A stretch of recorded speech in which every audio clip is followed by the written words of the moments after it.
When it's game time, what can you do as a coach to help your team win? Hi, I'm Josh, and this is Emily, and welcome to Win From Within, the complete guide that softball coaches need to coach a successful season. And today we're going to talk about data analysis and game time adjustments. And this is a fun topic because this is something that you as a coach can directly do to influence the outcome of the game.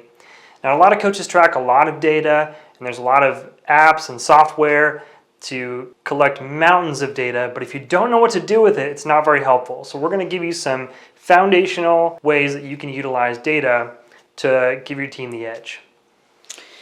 Yeah, so jumping in, like Josh was saying, number one, having a process for data collection is really important.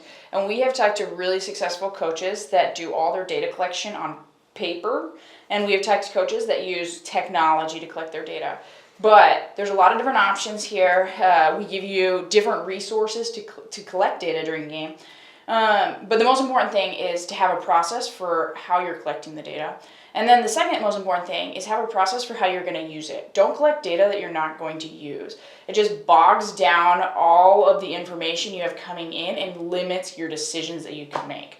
So if you're not a coach that uses data, I'm going to help you know how to get started.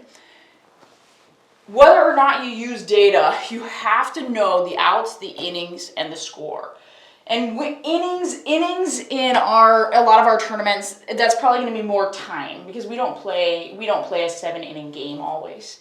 But you have to know how many outs there are, where you're at in terms of the time frame of the game, and what is the score, and that's pertinent for being able to make any adjustments on the field. The second thing, before I even dive into a process for making adjustments, a lot of coaches say, it's not about winning and losing, but this creates an environment. Nobody likes to lose. So this creates an environment by you having a process and a system and a way to analyze and help your girls perform. It makes it fun. Gives your girls goals to work for. And so I just really encourage you to dive into this because this is something that you can do to help them. So when you're warming up, something that's good to look for is natural left-handers. And you should notice these because they throw with their left hand. And this is for the other team. Yeah, good point. So you're warming up, you glance over at what the other team is doing, look for their natural left-handers. This is important because when they get up to the plate, it's good to know which of their batters are natural left-handers. Now, that doesn't mean that a right-handed thrower won't hit for power on the left side, but what you do know is that the left-handed thrower that hits on the left side probably has a fairly good swing on the left side. The other thing you want to look for is outfielders' arms, the opposing team's outfielders' arms. And why this is helpful is because when you're coaching on third base, know who you can go ahead and be aggressive with in terms of getting that extra base when it's hit to their outfield. So it's hit to their left fielder doesn't have a cannon like you think she should. You got a girl on second, go ahead and send her. Let's take our chances and see if we can snag a run there, depending on what the score is. The other thing that's really helpful is bring a stopwatch, get the catcher's pop time. So if you know how long it takes from the minute it leaves the pitcher's hand to the minute it gets to second base on the catcher's throw, you should have a pretty good chance of which of your girls can steal. And this has gone so far as for me to change my lineup because I know, my first batter actually probably doesn't need a bunter because she is going to be able to just steal all day on this team. So we're going to go ahead and just put her on first base, steal her to second, and then we're going to see if we can knock her in that first inning without giving them outs. So anyways, that can be a helpful little trick. So you're in the game, it's a close game, or maybe you're behind by a little bit, and you're trying to figure out what can I as a coach do to help my team make adjustments. I have these things on a piece of paper, and what I would do is go through and figure out where am I losing this game at. My number one goal when I was coaching is the other team has to out-hit me to beat me. If they did not out-hit me, my stance was I was out-coached. And so I needed to figure out how to help my girls make better adjustments so that we could beat that team. So the first thing I want to look at is unearned bases. Where are they getting unearned bases? Are they walking? Are they stealing them from us?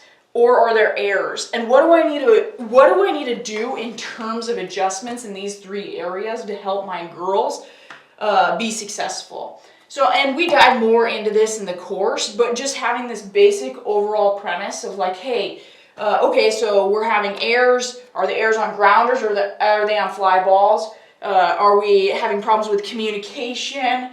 What can I do to either adjust the positioning on the field, to flip a few girls around to help them be successful? What can I as a coach do? The other thing is, and I'm getting ahead of myself a little bit, but as you notice these things and you notice consistent things from game to game, make sure you take note of that because it's going to be really helpful in your practice design for knowing what to work on. So they're not getting unearned bases, they are earning their bases. Are they getting hits off of you? One way is just to think about where are they hitting the ball to. So when I coached, I used spray charts. The disadvantage of spray charts is that you have to have people in the dugout helping you collect this information. But even just analyzing the game as it's going on, are they hitting the ball to a consistent spot? Can I make an adjustment or just positioning on the field to put my girls in a position to field that ball? What's happening in terms of which pitches are they hitting? Are they hitting a consistent pitch or a consistent sequence of pitching that I can help my pitchers make an adjustment on? So again, looking at hitting and figuring out what can I do to protect against their hits.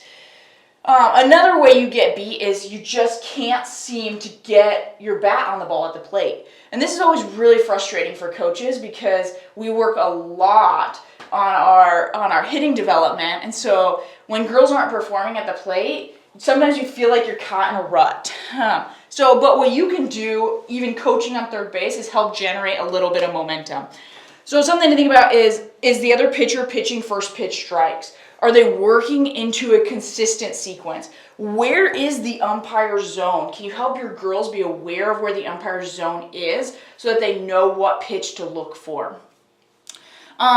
And even doing goofy things like, hey, maybe you notice that they aren't very good at fielding a bunt down the third base line. Or maybe you get girls on, but you can't seem to hit them around. So, hey, we're going to steal until they throw us out. So doing something to generate a different outcome, make the other team respond to what you're doing, is something that's really important when your girls are struggling at the plate. And I feel like what we do as coaches a lot of times is our girls are struggling at the plate and we get more tense and we can't afford to lose runners because we aren't getting a lot of runners. But sometimes going ahead and being more aggressive in that situation is actually helpful and generates momentum and it feeds into what's happening at the plate. So anyways, again, this is a lot of information for a really short video, but hopefully it gives you a little bit of a process to start thinking about what would your process be. And again, in our course, we go through each of these different areas and provide a lot more thoughts and resources in terms of what to look for. Basic overview, have a process for how you're collecting the data, have a process for how you're going to use the data, and don't get ahead of yourself. If you can't use the data that you're collecting, don't collect it. Be present with what's happening with the girls on the field, and make sure you're actively involved, actively coaching, and that's going to be the most helpful thing you can do during the game time. Yeah, so I hope this video has been helpful to you. Hopefully this gives you a good idea of where to get started with data if you're not using it already. Like Emily said, much more than this inside the course, so if you want to join us inside, we would love to help you level up your game with game time strategy and data analysis. So the program's open right now. You can go enroll, but enrollment closes soon. So don't wait, and we hope to see you on the inside. Thanks.